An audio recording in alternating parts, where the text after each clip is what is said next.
வணக்கம். இன்னைக்கு நம்ம தோட்டத்திலிருந்து காய்கறிலாம் பறிச்சிருக்கோம். அத தான் இன்னைக்கு பார்க்க போறோம். வாங்க பார்க்கலாம்.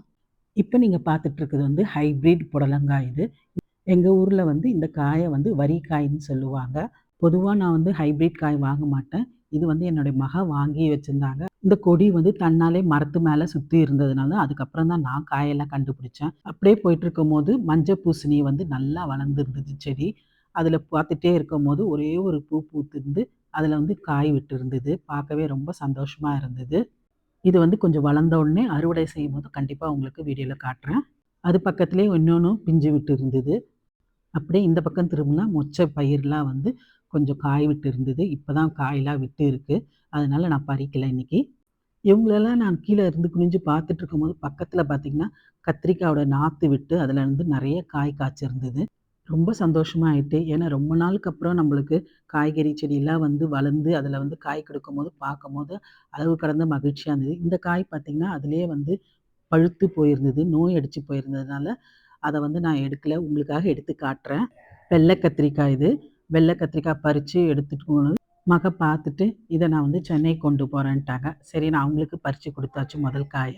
என்னதான் நம்ம வெளியில இருந்து காய்கறி வாங்கி சமைச்சாலும், நம்ம தோட்டத்துல இருந்து பறிச்சு நம்ம சாப்பிடுறது, அது ஒரு அளவில்லா மகிழ்ச்சி.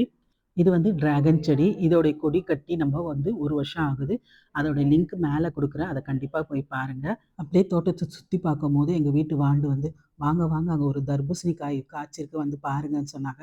அத பார்த்தோனே ரொம்ப சந்தோஷமாச்சு. இதான் ஃபர்ஸ்ட் டைம் நாங்க விதை போட்டு வளர்ந்துருக்கு. அத பார்த்து முடிச்சுட்டு இங்க பார்த்தா சீத்தா மரத்தில சீத்தாப்பழம் நெறையா இருந்தது.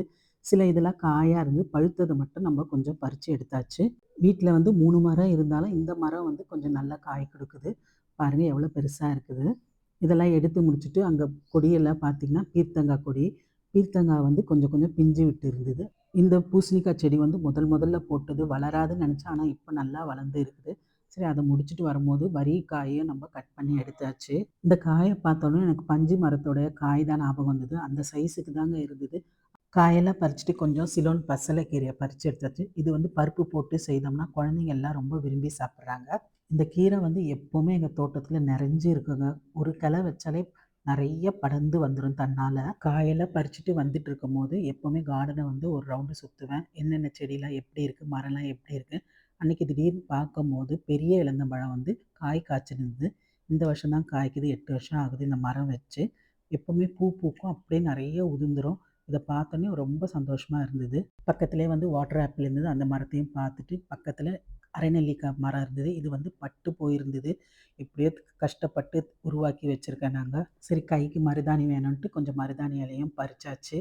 எப்பவுமே எங்க வீட்டுக்கார் தோட்டத்த சுத்தமா வச்சிருப்பாரு. ஒரு குப்பை இருந்தா கூட எல்லாத்தையும் கிளீன் பண்ணிட்டே இருப்பாரு.